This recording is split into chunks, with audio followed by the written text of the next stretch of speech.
Bom dia, meus amores, bom dia, minha galerinha. Como a gente tem frisado para vocês, a gente está de quarentena e não está de férias. Então, seguindo o exemplo do professor Peu, eu vim aqui também fazer uma videoaula para revisarmos os assuntos que nós já estudamos no decorrer desses meses e para aproveitar e passar um assunto novo para vocês. Então, a gente vai começar falando sobre o nosso primeiro assunto, que foi a fábula. A fábula é uma história simples, quase sempre breve, escrita em prosa ou em verso, mas geralmente em prosa, que é um texto corrido, e seus personagens são animais irracionais que agem como se fossem seres humanos. E ao final da fábula sempre há um ensinamento que a gente chama de moral da história. Nós já treinamos a fábula em sala, nós já fizemos alguns textinhos e a gente já tá tudo ok sobre fábula, né? Já estamos tirando de letra esse tema. Agora vamos para o tema linguagem, né? De boa. Vamos lá. A linguagem é o processo comunicativo pelo qual as pessoas interagem, pelo qual há uma comunicação. Então, para que haja linguagem, é preciso que existam os interlocutores, que são o locutor, que é a pessoa que fala, que pinta, a pessoa que passa a mensagem, e o locutário, que é a pessoa que recebe a mensagem. Para que haja essa linguagem, nós utilizamos três tipos de linguagem, né? Perdão, corrigindo, para que haja essa comunicação, a gente utiliza três tipos de linguagem. A linguagem verbal, a linguagem não verbal e a linguagem mista. A linguagem verbal ela é basicamente a fala e a escrita. Já a linguagem não verbal ela é composta de códigos, pinturas, imagens, expressões faciais, gestos, movimentos, etc. Então, são inúmeros exemplos de linguagem não verbal. E a linguagem mista é quando nós utilizamos o mesmo processo comunicativo, tanto a linguagem verbal como a linguagem não verbal.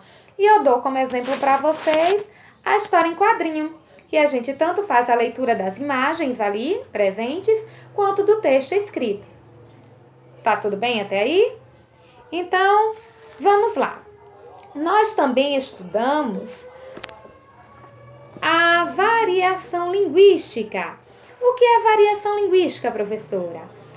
É um fenômeno que ocorre em todas as línguas, ou seja, são as diferenças na forma de falar que existem em todas as línguas. É um fenômeno que não acontece apenas no português, todas as línguas estão em constante mudança, em constante variação. Ao longo do tempo, quando durante todo esse processo histórico, algumas palavras foram sofrendo modificações e eu dei como exemplo a palavra vossa mercê, que depois virou vós mercê, depois você, e hoje vocês brincaram comigo na sala que é VC, né? Então é essa mudança que a nossa língua vai passando. Mas existe o chamado preconceito linguístico, que é quando nós julgamos que alguém fala errado porque essa pessoa fala diferente da gente, né? E não existe falar certo ou errado quando você consegue passar a sua mensagem, quando a comunicação é estabelecida.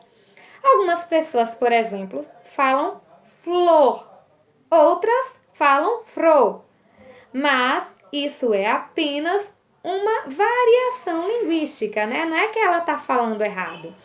Todavia, lembrem-se que na hora de escrever, a gente segue a língua padrão, né? A linguagem gramatical.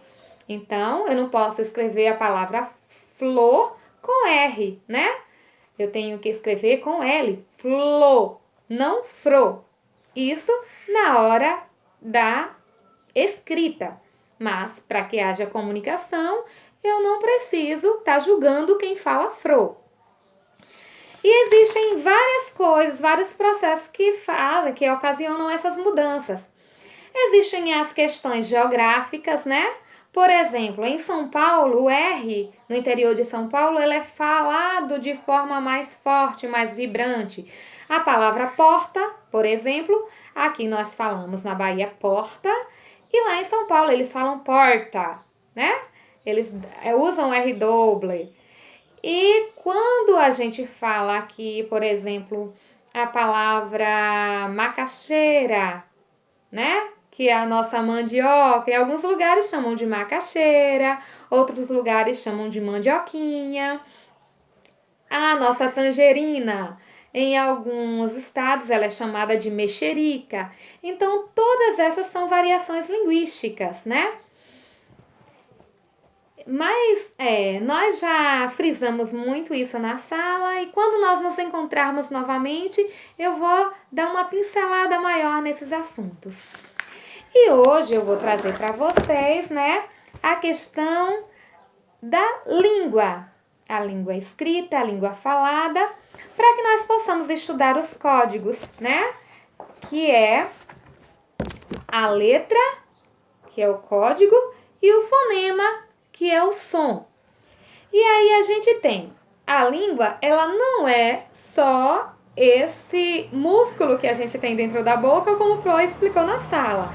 A língua em questão, aqui falada, é o fenômeno social que resulta da interação verbal entre os locutores, que se manifesta por meio de enunciados concretos, ou seja, da escrita, que tem como código um conjunto de sinais instituídos e utilizados por uma comunidade segundo determinadas convenções. Ou seja, nós temos o nosso alfabeto. O nosso alfabeto, que é composto por 26 letras, né? Isso, e separado com as vogais e as consoantes. No caso, a letra é a menor unidade gráfica da palavra. É aqueles sinaizinhos gráficos que compõem uma palavra.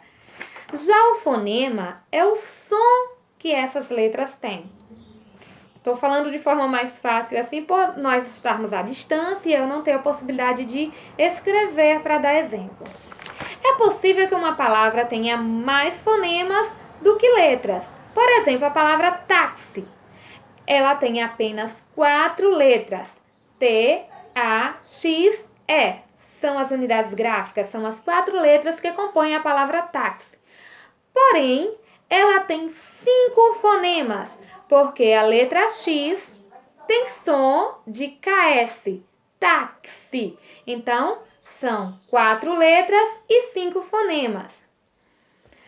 A palavra massa, ela tem 4 letras e apenas 3 fonemas. Olha que coisa interessante. Então, o número de fonemas e o número de letras pode variar. Por que, professora, a palavra massa só tem 3 fonemas? Porque as duas letras iguais, o SS, formam apenas um som, ma-sa. E eu também tenho palavras que têm o mesmo número de letras e o mesmo número de fonemas. Por exemplo, a palavra medo tem a letra M-E-D-O e na hora que eu pronuncio a palavra medo, eu ouço o som de todas as 4 letras. Meus amores, vou ficar por aqui. Espero que vocês tenham relembrado das nossas aulas passadas e aprendido um pouco sobre alfabeto, letras e fonemas. Eu frisarei melhor esse assunto quando estivermos juntos, mas eu creio que a partir daqui vocês já conseguem responder a atividade do livro. Vou deixar inscrito as páginas para que vocês possam responder. Beijinhos e até nos encontrarmos novamente.